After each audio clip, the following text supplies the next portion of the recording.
Nous allons lire quelques passages. On va lire à partir d'ici si on fait une certaine chose.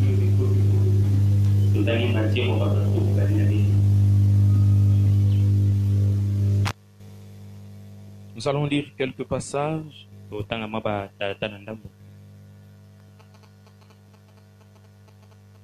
Matthieu 24.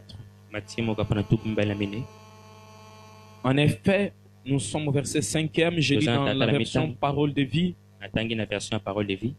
En effet, beaucoup de gens vont venir en prenant mon nom. Ils diront sur moi le Messie. Et ils vont tromper beaucoup de monde. Verset 11e.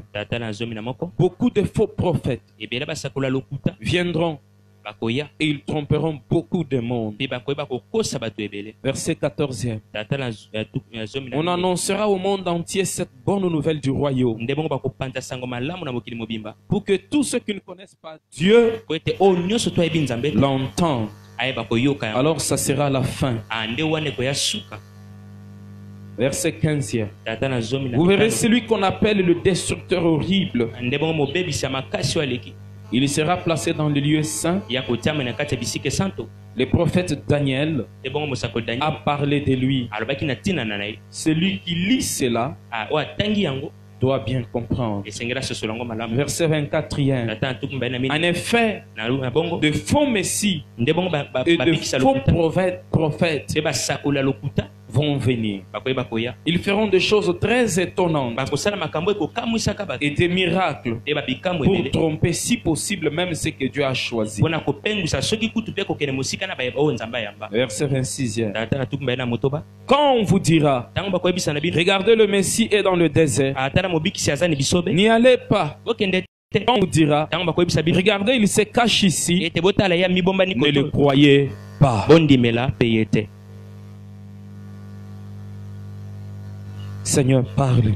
Nous nous confions à toi. Au nom de Jésus. Amen. Amen. On va acclamer le Seigneur. Et nous asseoir. Amen. Amen. Est-ce que nous sommes là? Bonjour à tous. Que le Seigneur vous bénisse abondamment. Bénissons le Seigneur pour la semaine. Il nous a fait grâce. Nous étions là mercredi matin, vendredi matin. De même qu'au programme du soir, Dieu nous a soutenus et nous a fait énormément grâce. Nous bénissons son nom. Nous avons commencé depuis le dimanche passé à parler sur le temps de la fin et la responsabilité de l'Église. Et aujourd'hui, nous continuons cet enseignement. Nous avons dit que par la grâce du Seigneur, nous pourrons aller jusqu'à faire un mois en parlant de cet enseignement. Et nous avons dit que étant au temps de la fin, il est normal qu'on parle des choses du temps de la fin. Alléluia. Amen. Pourquoi? Parce que nous sommes au temps de la fin. Et en ce temps que nous sommes, nous voyons même que l'Église a oublié quel temps nous sommes. Car quand nous marchons dans plusieurs assemblées, on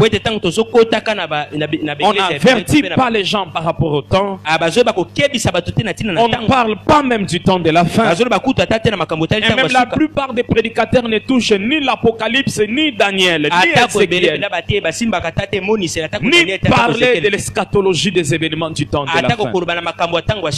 Or, Dieu nous a donné une mission. C'est la mission de préparer l'épouse pour l'enlèvement.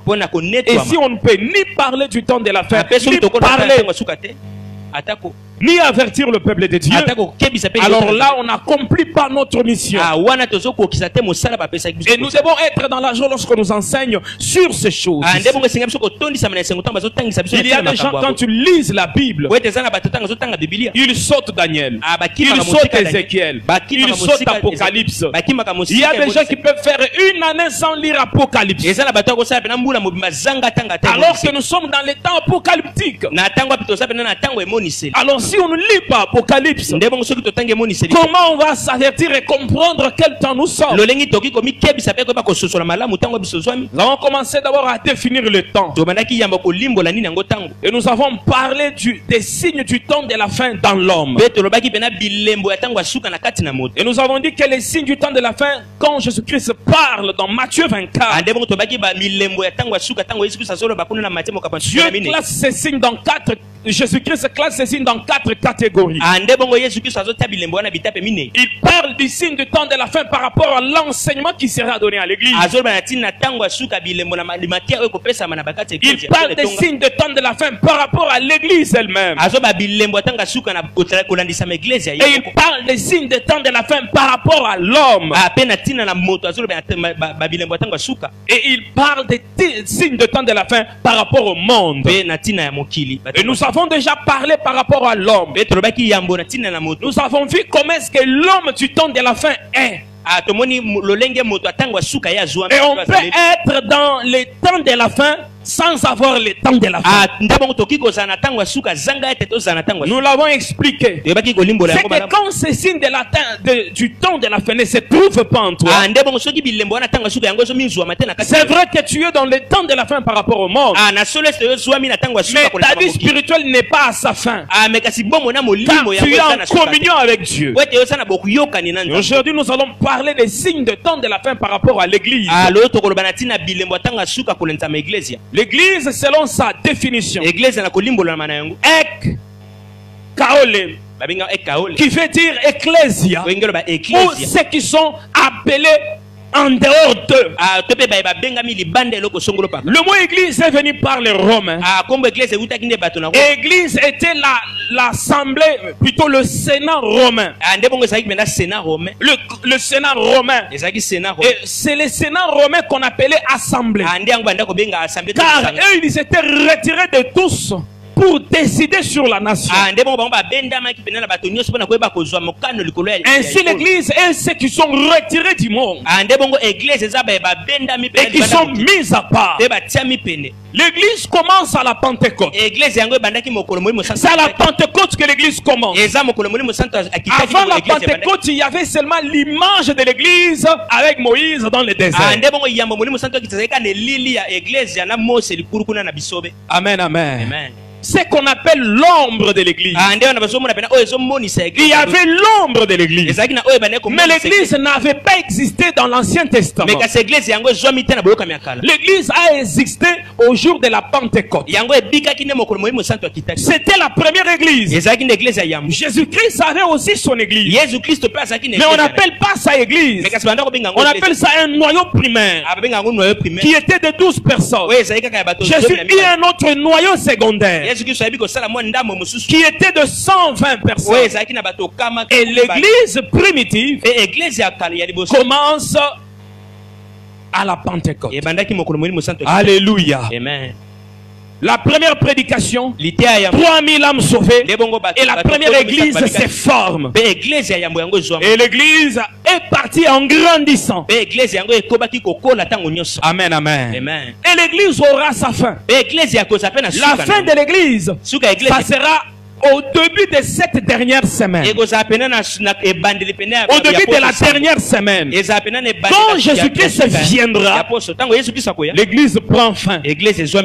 Car l'église se transforme maintenant en épouse totale. Et l'église part avec Jésus. Pendant 7 ans. Dans l'Apocalypse, on parle de 1200 quelques jours. Ce qui fait 3 ans et demi. On parle de la moitié du temps. Amen, amen. On l'expliquera quand on va entrer dans l'Apocalypse. Et là, l'église prend fin. Tel que nous sommes là, l'église prendra fin. Et nous devons comprendre, l'église ou le temple de Dieu, il y a 3 différentes églises. Premièrement, il y a la grande église et la véritable église qui est le corps de Christ. L'église, premièrement, n'est pas l'ensemble de ceux qui partent dans les assemblées.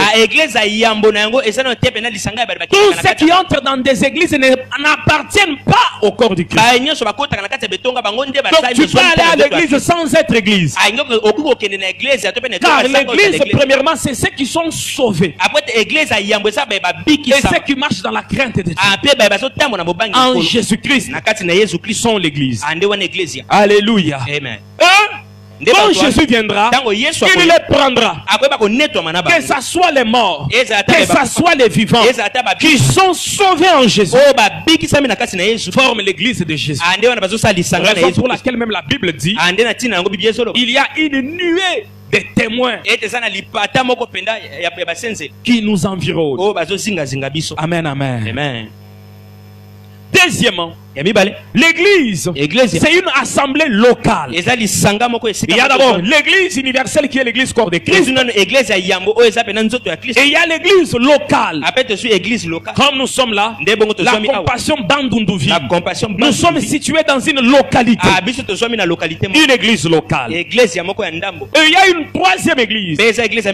C'est l'église du corps. La Bible dit que votre corps est le temple du Saint-Esprit. Acclamons le Seigneur.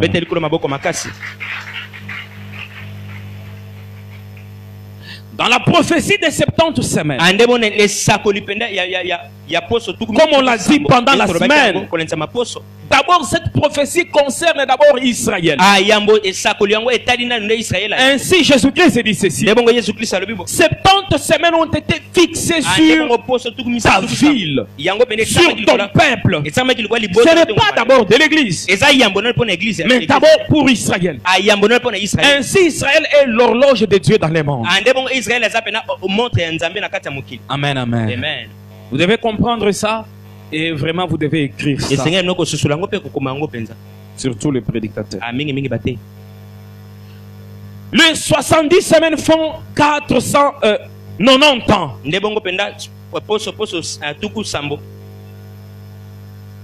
70 semaines font 490 ans. Car chaque semaine a 7 jours.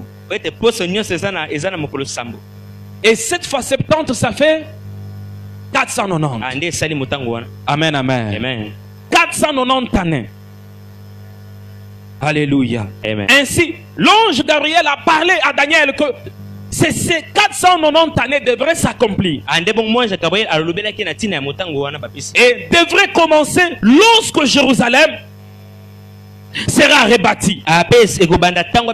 C'est là dans Daniel 9, 25. La Bible dit ceci: les 70 semaines commenceront lorsque Jérusalem sera rebâti. Et quand nous lisons la Bible, nous trouvons que la reconstruction de Jérusalem a eu lieu En 445, avec le prophète Esdras. Quand vous voyez Néhémie, vous voyez Esdras, vous voyez Daniel, ils ont vécu presque dans la même époque de la déportation de Jérusalem. Alléluia. Amen. Et la reconstruction d'Israël a commencé en 445 avant Jésus-Christ. 445 avant Jésus-Christ. C'est là que la reconstruction de Jérusalem a commencé. Mais en dehors de cela, on parle d'une autre chose qui doit arriver. Le prophète Daniel, il parle de la destruction du temple. La reconstruction du temple, à la destruction du temple, et même à l'abolition du sacrifice dans les temples. Et il parle plus loin, il dit que l'impie sera établi dans les temples. C'est ce que la Bible nous dit. Vous verrez celui qu'on appelle le destructeur horrible. Il sera placé dans les lieux saints. Dans d'autres versions, la Bible dit lorsque vous verrez l'abomination qu'a prophétisé le prophète Daniel, établi dans les lieux très saints. Et c'est ce qui s'est passé, et c'est ce qui se passera. Il y a eu deux prophéties, donc 2 temps où cette prophétie a été accomplie. Premièrement, en 168 avant Jésus-Christ, le roi de Syrie Antiochus, il consacra le temple de Jérusalem au dieu grec. Avant que Jésus-Christ puisse naître, 168 avant Jésus-Christ, la prophétie de Daniel s'est accomplie. Il a consacré, le roi Antiochus a consacré le temple de Jérusalem au dieu grec. C'est que dans les temples où on venait adorer Dieu, on ne venait plus adorer Dieu, mais c'était maintenant une divinité grecque. Et qu'est-ce qui s'est passé? Il a même sacrifié de sacrifices sur l'autel du sang. Ce temple qui était précieux pour Dieu. C'est beau temple pour Dieu. Qu'est-ce qui se passe sur ce temple? On sacrifie aux idoles. Alléluia. Amen. On sacrifie aux idoles. On sacrifiait même des porcs sur l'autel du temple. Ce qui était horrible au devant de Dieu. Car le porc était un animal qui était impur pour Israël. Et on sacrifiait les porcs sur l'autel de Dieu. Cette prophétie s'est encore accomplie pour la deuxième phase. En l'an 70 de notre heure, donc après Jésus-Christ, la prophétie de Daniel s'est encore accomplie pour une seconde fois. Le temple fut deuxièmement, le temple a été profané pour la deuxième fois par le roi Titus. C'est un roi romain. Il vient encore profaner le temple pour la deuxième fois. Et cette prophétie est en train de s'accomplir pour sa dernière phase. Les 2 premières phases étaient la destruction du temple. On abolit les sacrifices. Et la dernière phase est que l'impie lui-même vient siéger dans le temple. Mais à Jérusalem, le temple est détruit. Alors si l'impie vient, où est-ce qu'il va régner? Depuis 1987, il y a une organisation qui est en train de travailler pour la reconstruction du temple de Jérusalem. Et depuis 2014-2015, il y a des juifs qui ont commencé à militer pour la reconstruction du temple de Jérusalem. Donc dans un avenir proche, Jérusalem sera reconstruit. Alléluia. Amen. Acclamons le Seigneur.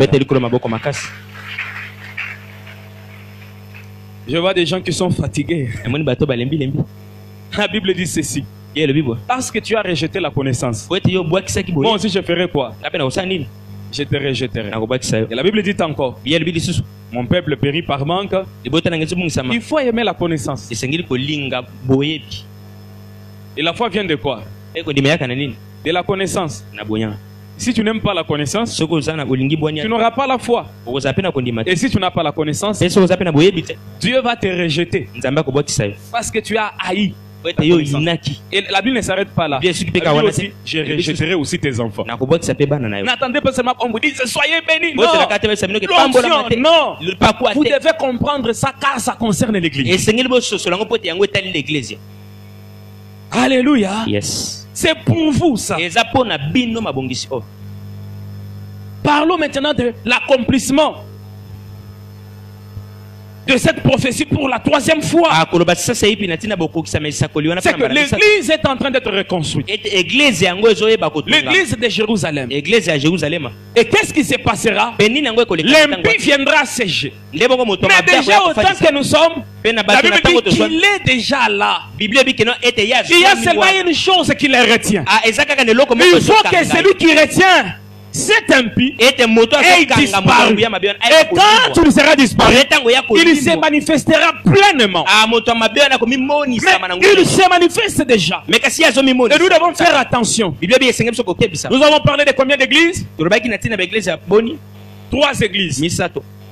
L'impie ne peut jamais régner dans l'église de Jésus-Christ. Dans le corps de Christ, jamais l'impie ne peut venir régner.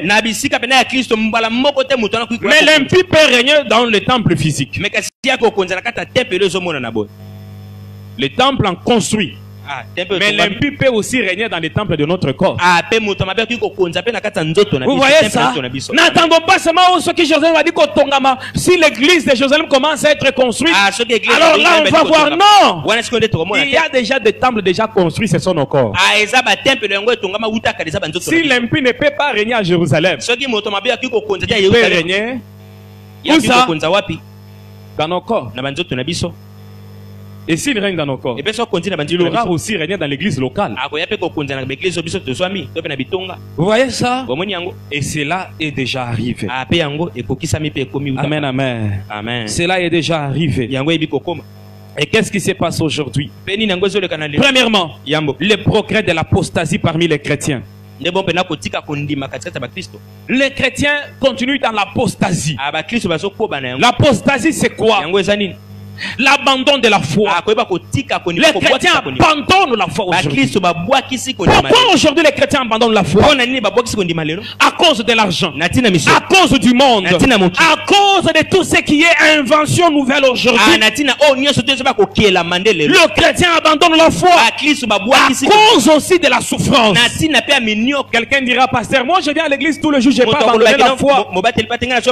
Écoutez ce que Jésus-Christ dit. C'est lui qui me régnera devant les hommes. Moi aussi je les régnerai au devant de mon Père et de ses anges. Combien de gens régnent Jésus chaque jour? Devant l'argent, il accepte de mentir, c'est-à-dire de régner Jésus. Car quand tu mens, tu régnes Jésus.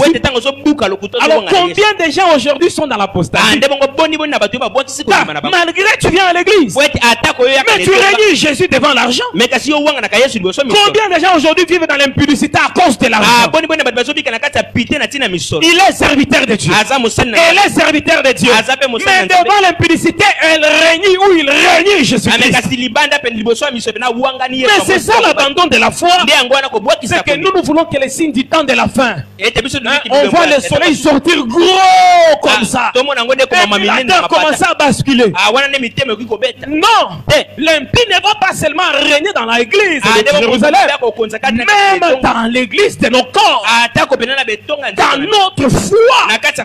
Si déjà la foi est détruite, prenons un exemple.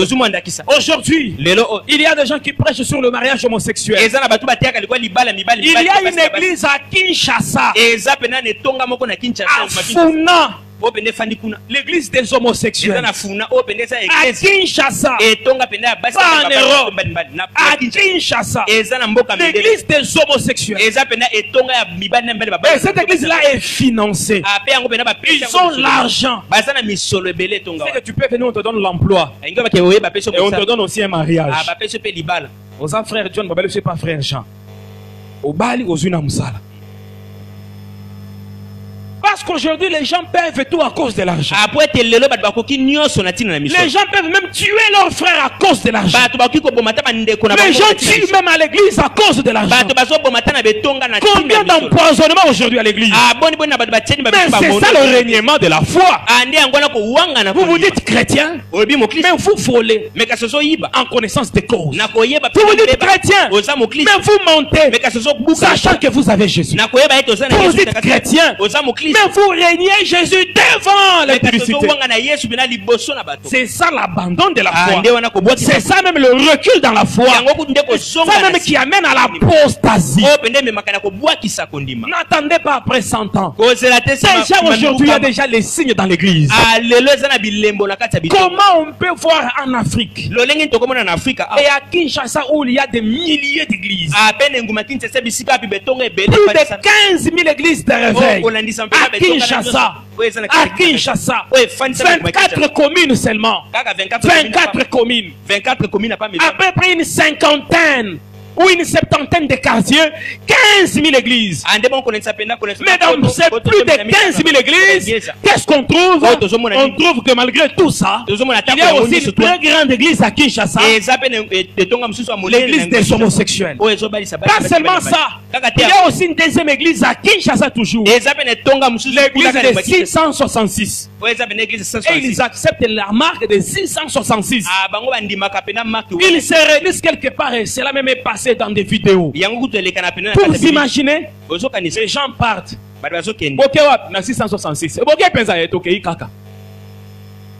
Vous voyez ça?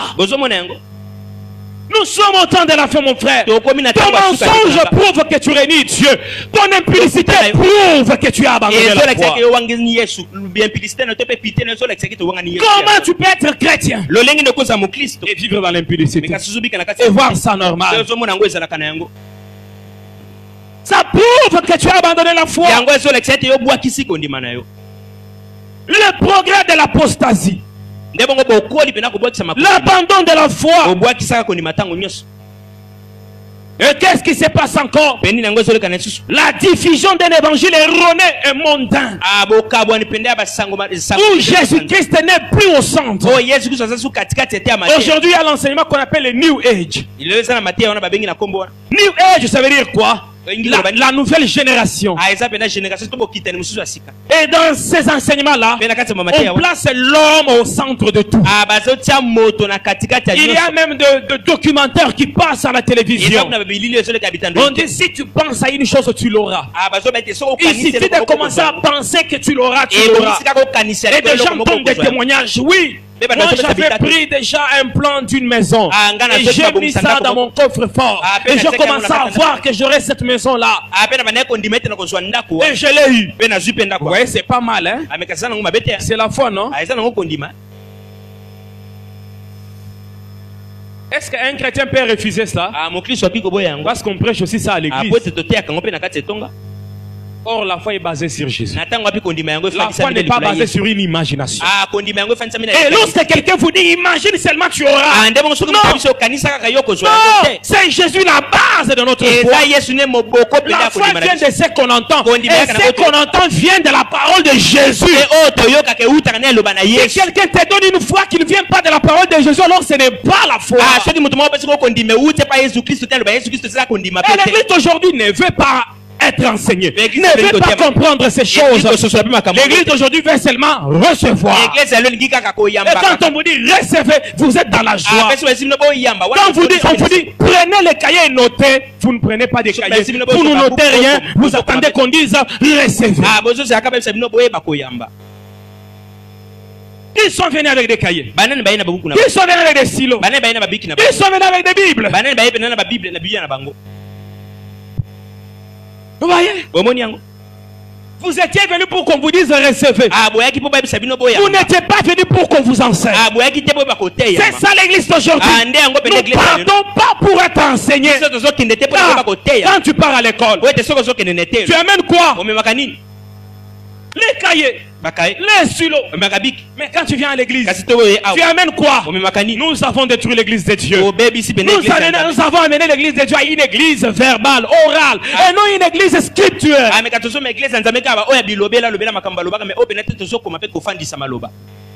Non, pas une église basée sur les Écritures. Amen. Dieu fera seulement Amen. Dieu fait sur base de sa parole. Dieu ne fait pas sur base des paroles de l'homme. Vous connaîtrez la vérité. Et la vérité vous affranchira. Si vous ne connaissez pas la vérité, comment attendez-vous être affranchi?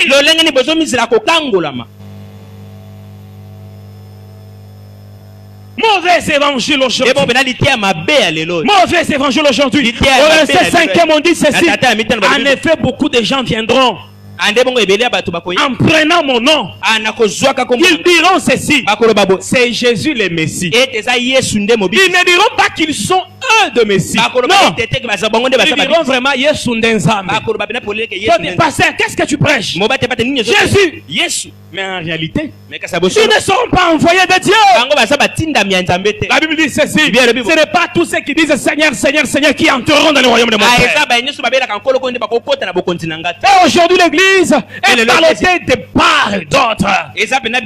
Partout on dit Jésus, vous y allez. La Bible dit vous ne les reconnaîtrez pas parce qu'ils disent vous reconnaîtrez par leurs fruits. Par leurs fruits. La Bible dit ceci: même les démons prononcent le nom de Jésus. Ils savent que Jésus est Jésus. Et ils tremblent devant son nom. Est-ce que c'est parce que les démons tremblent qu'ils servent Jésus?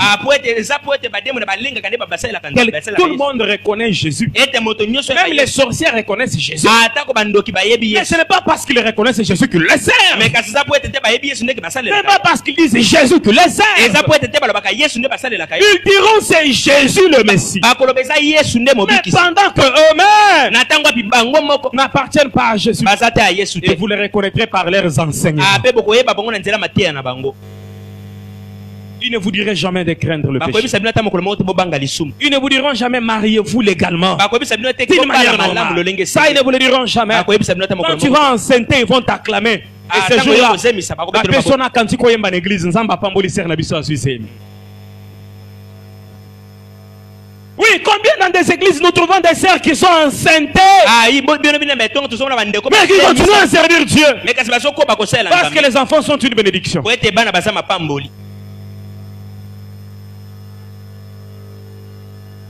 Réveillez la sœur et le frère. Alléluia. Amen. Acclamons le Seigneur.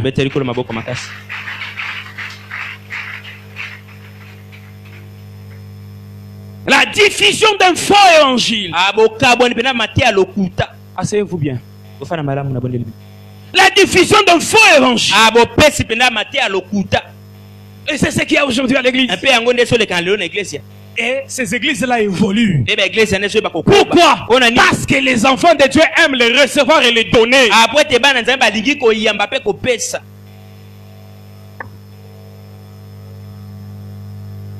La multiplicité de fausses doctrines. Et aujourd'hui, il y a plusieurs fausses doctrines. Au verset 11, il dit beaucoup de faux prophètes viendront. Ils tromperont beaucoup de morts. Dans notre version, il dit ils enseigneront des faussetés. La multiplicité de fausses doctrines. Il ne faut pas manger la viande. Car dans la viande, il y a le sang. Mais Jésus a mangé la viande. Vous prêchez Jésus qui a mangé la viande. Et vous dites vous n'allez pas manger la viande. Vous avez un problème. Jésus a mangé le poisson.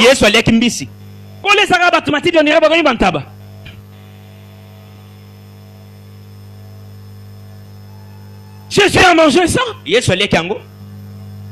Ça ne peut pas être une doctrine d'une église. Si tu es dans l'église, on ne mange pas de viande. Vraiment, tu es dans la fausse église. Fausse église. Même les sorciers prophétisent.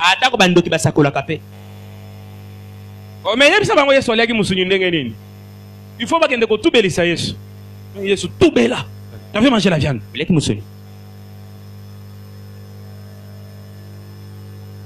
Alléluia. Amen. Entrez dans l'Ancien Testament. Quand on a amené les sacrifices à l'église, il y avait les pôles pour les sacrificateurs. Pas pour qu'ils brûlent, pour qu'ils mangent. Hein? Et les sacrificateurs sont venus après Adam. Ils ont mangé là. Et c'est Dieu qui les a dit manger. C'est pour vous. Fausses églises, multiplicité de fausses doctrines. Et nous allons entrer maintenant dans l'enseignement. Les signes de la fin dans l'enseignement. Dans l'église, on parlera de cela pendant la semaine. La diffusion d'un faux évangile. La multiplicité de fausses doctrines. Il y a une de mes filles qui veut dire au papa, nakendake pas monsieur là-bas et puis m'a lavé. Je pense sango papa mutosimba kabasi to kende ko sokola mama.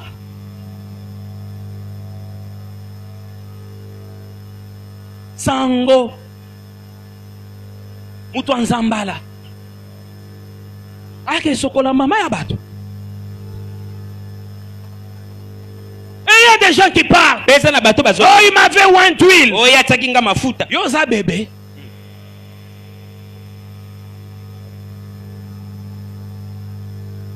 Il y a des gens, on m'a donné du sel pour que je mette dans l'eau. Pour me laver avec du sel.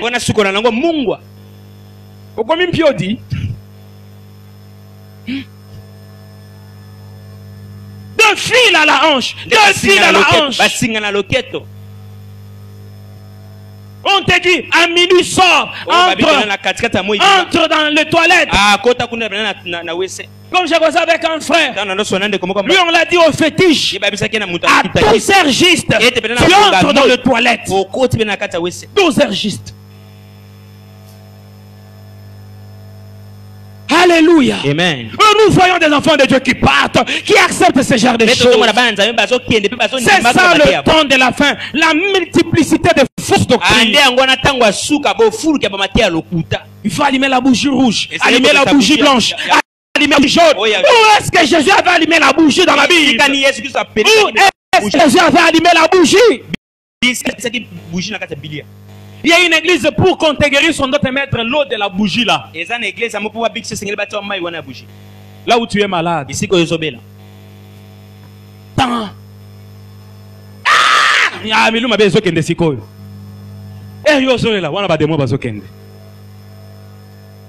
Alléluia. Amen. Bien-aimé, faites attention. Nous sommes au temps de la fin. Et que personne ne puisse vous séduire. Que personne ne vous séduise en ce temps-ci. Quand quelqu'un vient vous dire allons-y dans cette église-là, vous devez d'abord connaître une église avant d'y entrer. D'abord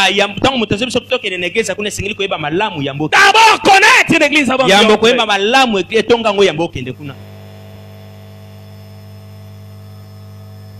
Quatrièmement, l'abandon du premier amour.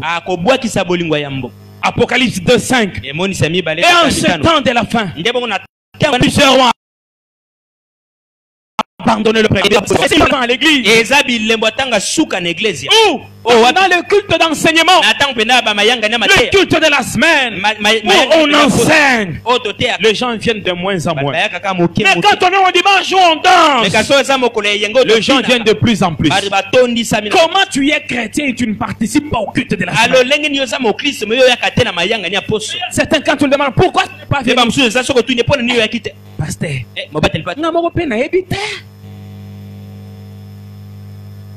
quel niveau spirituel as-tu? Quel niveau spirituel as-tu? Comment tu peux avoir la joie de ne pas participer même à un seul culte pendant la semaine? Tu es en paix. En paix. Sans aucune raison.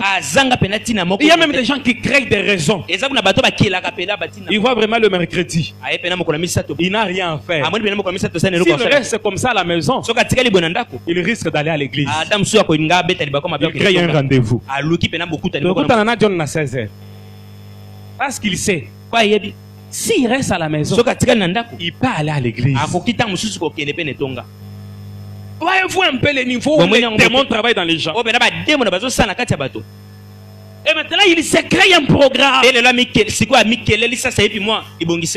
Kakana air à prière. Ah, 16h et bêtis, là, c'est pour la bilambakas. Comment tu es là le matin, le midi? Tu n'as pas pensé à laver les habits. Alors maintenant tu cultes. Tu crées un programme. Si je ne fais rien, je vais commencer à me condamner. Comme ça que j'ai une activité pour donner une raison. L'amour de Dieu a refroidi. A refroidi. L'abandon du premier amour. C'est aussi un signe du temps de la fin de l'église. Aujourd'hui, quand tu pars en Europe, quand tu pars aux États-Unis, les gens partent à l'église moins.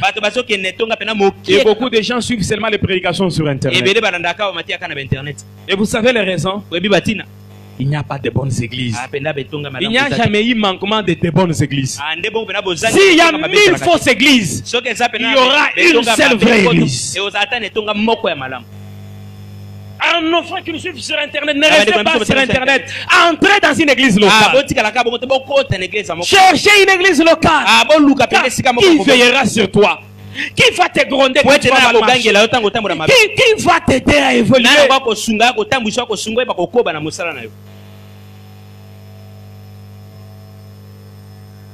La Bible dit n'abandonnez pas vos assemblées.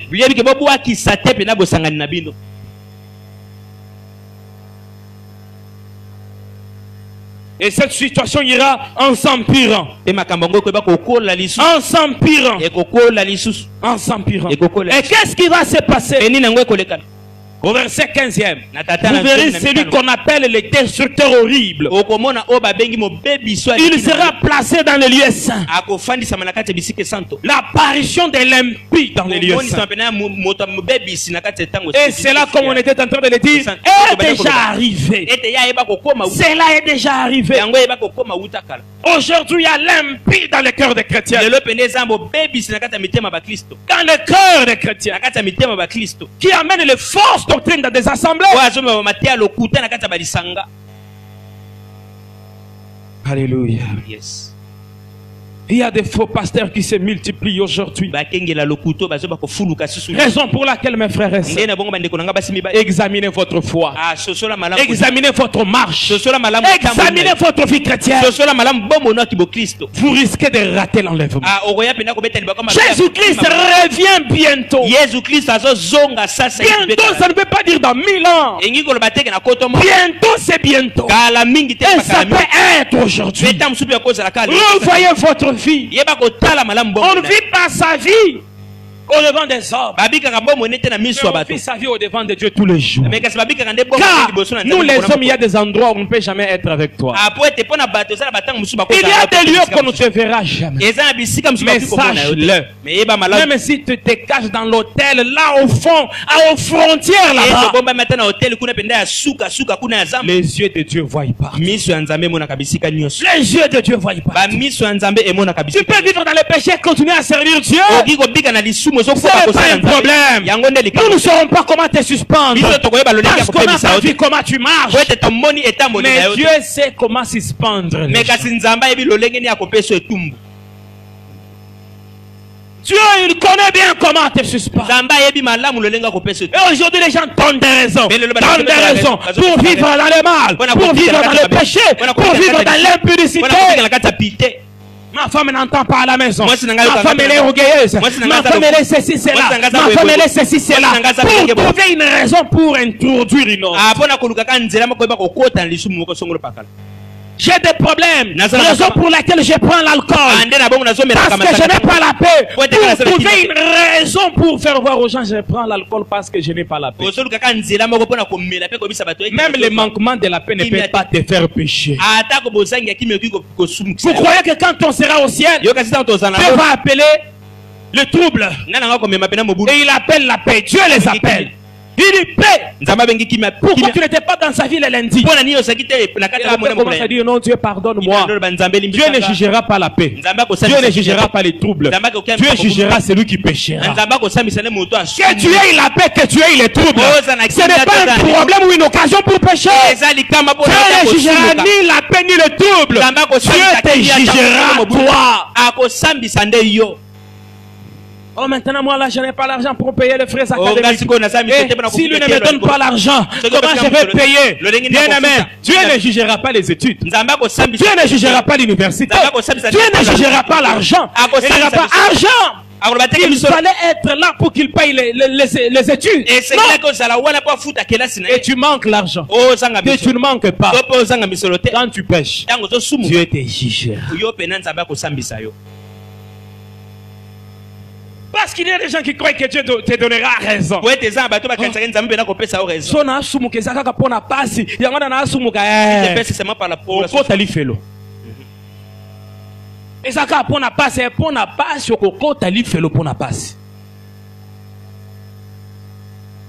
Quand nous souffrons, Dieu connaît, Dieu voit et il nous laisse souffrir. Peut-être pour lui montrer que nous t'aimons plus que la souffrance.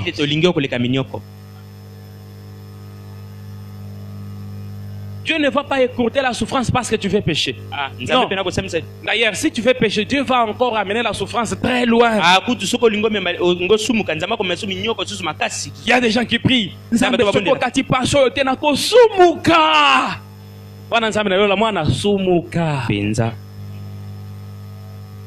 Seigneur, si tu n'arrêtes pas cette souffrance, je vais pécher. Dieu dit oui, c'est ce que j'attendais. Pêche. Dis à ton voisin, il n'y a pas de raison pour pécher. Dans l'église, on parle français. Dans l'église, on parle français. Dis à ton voisin, dis à ton voisin, il n'y a pas de raison pour pécher. À toi, petit mon problème, mais essentiel au lobby.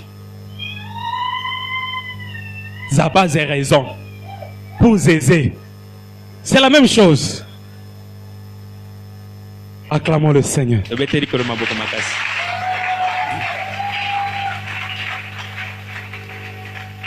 Alléluia. Amen. Ça passe zinzin pour zinzin.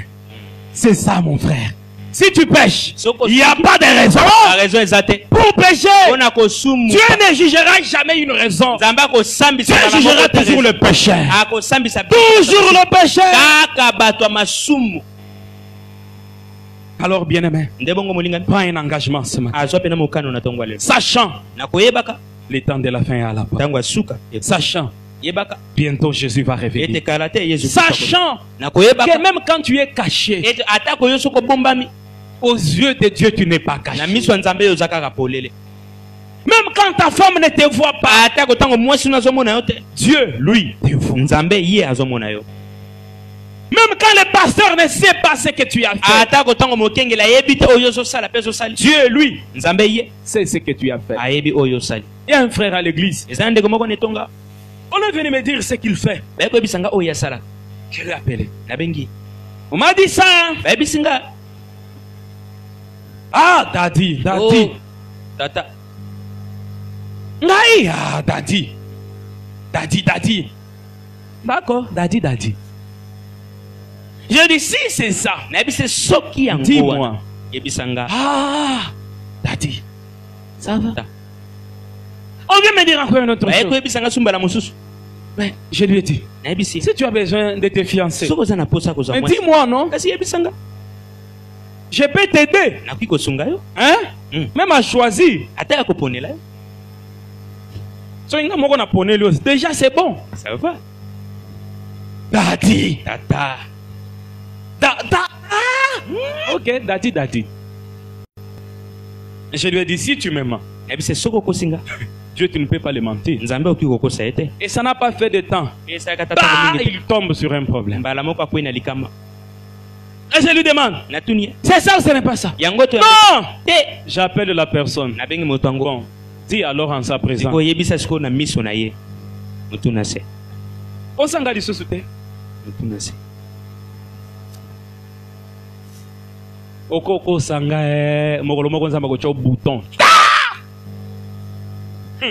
Na midi. Et puis na wenze. Okoma bloqué. Olukin c'est là ko kimela. Exact. Alors mon frère, je t'en supplie. Manu comme tu veux. Mais n'oublie pas. Dieu on ne l'aime pas. Manu comme tu veux. N'oublie pas. Dieu voit partout. Un jour, il nous fera aussi grâce de te voir aussi. Raison pour laquelle je répète, on ne vit pas sa vie chrétienne au devant des hommes, mais on vit sa vie chrétienne au devant de Dieu tous les jours de notre vie. Alléluia. Amen. Que tu sois dans la forêt au devant de qui? Que tu sois dans la forêt au devant de qui? Ils connaissent français. Que tu sois dans les sombres, dans la nuit, au devant de qui? De Dieu. Dans l'église, l'impie, le temple de Jérusalem, les mauvais enseignements, ainsi de suite. Si nous savons, il nous voit partout. Même si l'impie vient à la porte de notre maison, on craindra le nom du Seigneur. Alléluia. Amen. Inclinons nos têtes, on va prier. Garde-moi, ô Seigneur, fidèle à toi. Garde-moi, ô Seigneur, fidèle à toi. J'ai appris à raconter les victoires à gagner. Ô Seigneur, garde-moi, fidèle à toi. Oh, garde-moi, garde-moi, ô Seigneur, fidèle à toi. Ô Seigneur, oh, garde-moi, garde-moi, ô Seigneur, fidèle à toi, garde-moi, ô Seigneur, fidèle, oh, garde-moi, oh Seigneur, oh, garde-moi,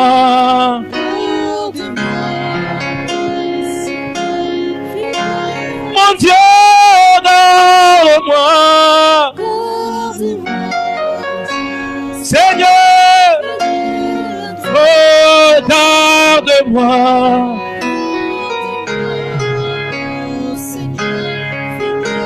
Jésus, garde-moi.